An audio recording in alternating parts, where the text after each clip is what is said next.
Hey y'all, it's Pocahontas and I'm back with another video. I know I missed a couple weeks and that shit killed me. I had to put my laptop in the shop. I had got some alcohol in my phone, water damage, shit wouldn't charge. And I was just so pissed because I had so much to say. But it's cool because we back and we here now. So, the Academy. So they leave off showing Shabba and LaRue fight from the last episode. But then they draw back to like 3 hours before, or an hour, I don't know. They draw back to before the fight happened, and Sapphire is still doing her little counseling sessions with the girls. And so that's what kind of led up to Shabba just lashing out on everybody. So they flash back to the counseling sessions, and Sapphire, she's sitting with the girls, and they showing the next half of the girls that she sat down with. So Sapphire, she's sitting down with LaRue, and LaRue just basically talking about how she had a shaky upbringing, in and out of foster care. You know, she was in jail for a certain period of her life, and she just want to learn how to like think before she speak. Like, she want to get better with like thinking before she speak and just not acting off impulse, which, you know, that's a good kind of goal to have. You know, it's always good to be self-aware and to be aware of your downfalls and the shit that you can improve on. So then after that, they go back to the fight. They show us back to the fight, which I don't know why they did that and put it out of order, because it looked like all the counseling sessions was first and then the fights was after. They showed her and LaRue fight immediately after LaRue's counseling session. So they back to the fight. Shabba and LaRue finna fight because Shabba drunk, so she just talking shit. And they was cool at first, but then Shabba ended up touching LaRue's lip, and LaRue just went off the wall after that. Which I low-key don't blame her, because don't put your hands on people's mouth or in people's mouth. You don't, motherfuckers don't know where your hand been. You could have been digging in your ass, your coochie. Like, I don't know what you was doing. So, you know, I felt that, but LaRue did kind of take it too far. But they end up getting into it, and I could tell Shabba is from Chicago. I went to school with hella Chicago motherfuckers. I know a Chicago accent when I hear it. Shabba is from the shop. So then they fight a second round. They fight a second round, and LaRue had Shabba in the first round, but Shabba ended up getting the best of her. Shabba ended up getting her on the stairs, and Shabba ended up whooping that ass. Shabba most definitely tapped that ass, and it was nice to see, because motherfuckers ain't think Shabba had them bitches for real. Motherfuckers ain't think Shabba could bang out. But yeah, so Shabba, she did her big one, you know what I'm saying, versus LaRue, because motherfuckers was underestimating Shabba. So then after they show LaRue and Shabba fighting twice, then they go back to the counseling sessions that they had earlier that day. So Sapphire sit down with Lucky. You know, Lucky not taking it serious. She done showed up drunk. She playing. You know what I'm saying? But she said that she basically had a good upbringing. She was raised right. You know what I'm saying? She just decided to do other shit on her own, you know. And Sapphire was really trying to talk to her and connect with her, but she wasn't really saying shit for real. She was really just bullshitting and shit, probably because she was drunk or whatever. And I was kind of annoyed with Lucky scene for real, because it was like, girl, you not even taking this shit serious. So then next, Sapphire sit down with Bella, and Bella was just saying her upbringing was kind of hard. She struggled. She one of 10 siblings. She was in and out of group homes. She was taken advantage of when she was younger, and she felt like she only got herself in this world. And she also said that she got a daughter now, and she trying to do better for her daughter. She trying to break cycles, and you know what I'm saying? She not trying to have her daughter go through the same things that she went through, and that's what's up. You know what I'm saying? It's gonna take, in order to break a cycle, it's gonna take one generation at a time. That's what's up, that, you know, she even thinking about her kids in that way, because most moms ain't shit, especially these young moms nowadays. Them moms ain't shit.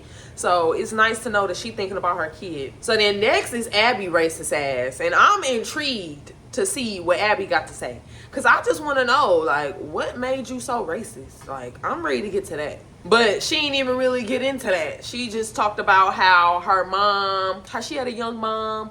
I think her mom was like 14, I don't know. She had a young mom, and her mama really didn't know how to be a mom. She was still trying to be young and live her life, and you know what I'm saying? It's not right, but that's just how them young moms be. You feel me? Like, dropping the baby off here and there. I'm finna go kick it, party. Woo, woo. You know, they still trying to live their life. Shit, even these older moms.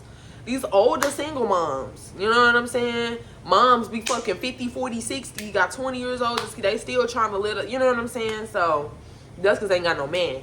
But so then next, Sapphire talked to Jess, And Jess was just talking about how she was the only child. Her daddy got deported to Jamaica when she was 12, and she didn't understand the difference between being deported and him just leaving. So at first she thought he just up and left.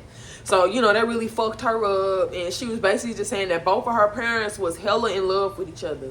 So they was always just worried about each other and trying to get back to each other and focused on each other, that they neglected their child. Yeah, and she was just saying it was around sometime last year. One day her mama just woke up and didn't know how to do nothing.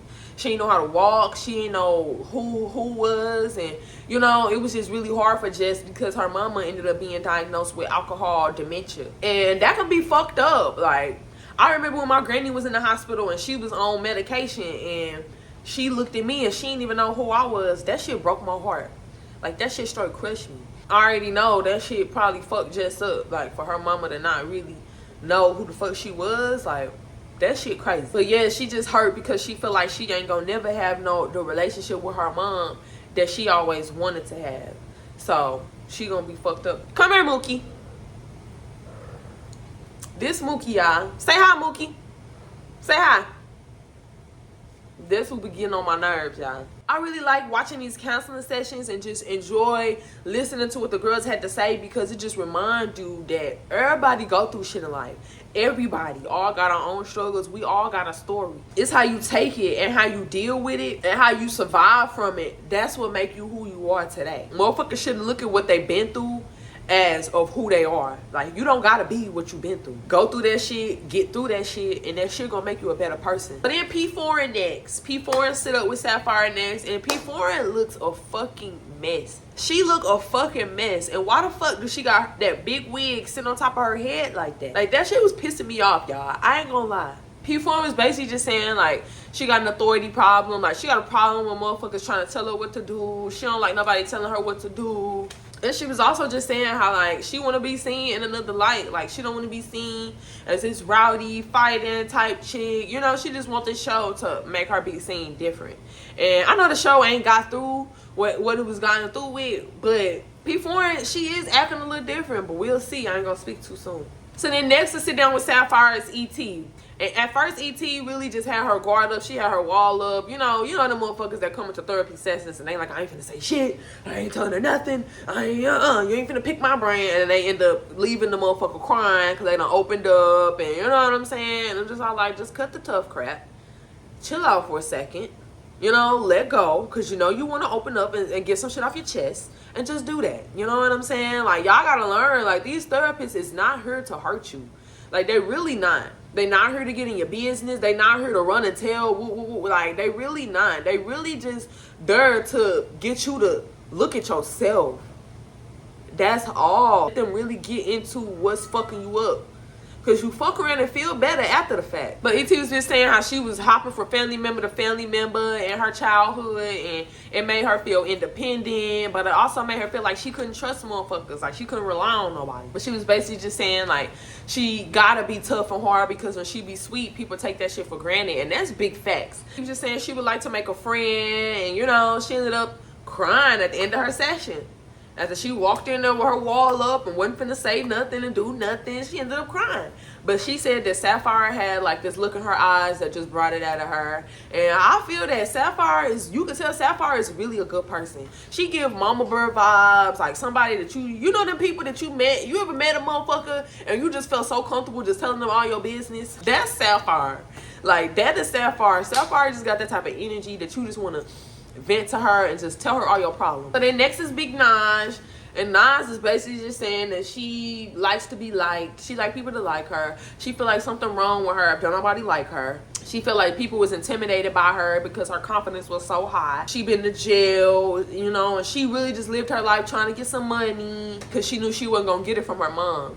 You know what I'm saying? But she said that she wished that she had a better relationship with her mom. But it was a nice counseling session. Like, Sapphire was really connecting with the girls, really trying to relate to the girls, really getting the girls to up and up. And then Sapphire was even crying in her confessionals, and she was just saying that, you know, she's thankful for the girls and thankful that they opened up, and she glad that they there so she could try to help them. So then after the good sessions and everybody get all that shit out their system, they come back to the scene. Shabba, she's still drunk. She done already fought LaRue. earlier. Now she calling Lucky out. Shabba calling Lucky out. She want to fight Lucky now.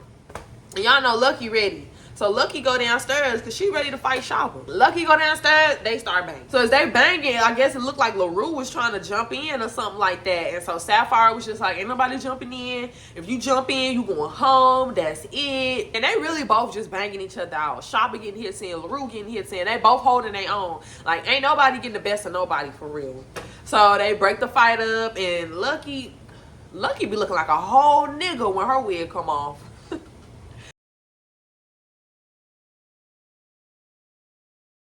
Just be looking a goddamn mess. I wouldn't even recognize Lucky with her wig off if I seen her in person. Like, I would think she was a whole nigga. It ain't nothing wrong with having short hair, but damn. So after they break the fight up, they still talking shit. So they score up and they do a round two.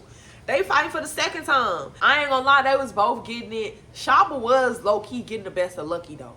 But Lucky was holding her own. Lucky really can fight. So it was really a tough fight. I feel like Lucky met her match with Shabba because Shabba was holding her own against Lucky. Like, Lucky was not able to get the best of Shabba. She wasn't. And I feel like that's why Lucky wanted to keep fighting and keep fighting. She knew she wasn't getting the best of Shabba. Like, she may not have been getting her ass beat, but she wasn't getting the best out of Shabba. Like, Shabba was throwing them bitches. So then they separate the girls from the fight because Shabba say she done fighting. She done. She done got her rounds off. She done. Lucky still want to fight because Lucky was like, nah, bitch, I didn't beat your ass. Let's go again. I need to whoop your ass. Shabba say she done, so they separate them. You know what I'm saying? Lucky still trying to fight. Lucky calling Shabba out to come fight, but security not letting Shabba out the room. Shabba trying to come out the room. Security holding her door. They closing her door. Like, they like, nah, y'all done. But Lucky, she still like, nah, I'm trying to get my round. Like, I'm trying to fight. Like, Lucky's trying to beat Shabba ass. So then, round 3. They going for a third round. Security let Shabba out. They go for round 3. They fighting again. Both banging each other out. I ain't gonna lie. I feel like this third round, Lucky did get the best of Shabba. She did, but Shabba is holding her own. Like, they both banging each other out. Like, Lucky really met her match with Shabba. So they both won round 3 for real. Then they go downstairs because Lucky still heated. And Lucky want to fight again. So then they fight a 4th time. And Shabba beat that ass. I'm sorry. Shabba was whooping on Lucky.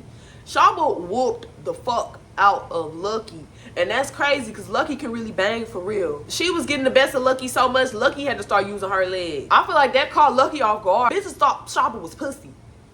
So Lucky wasn't expecting Shabba to hold her own like that. And then for Shabba to go round for round for round for round, motherfuckers was not seeing Shabba. It was in that moment that the whole house realized, like, damn, Shabba ain't that scary bitch that we thought she was.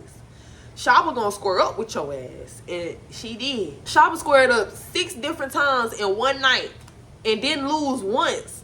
Shabba didn't lose one fight. At the 6th round, she ain't lose and still had energy and stamina. And she was drunk. Stop playing with Shabba for real. After that, I bet you they ain't gonna fuck with Shabba no more. That was pretty much the end of the episode. They ended off on that fight. You know what I'm saying? Shabba definitely held her own and did her big one this episode. But don't get it twisted. Lucky got them bitches too.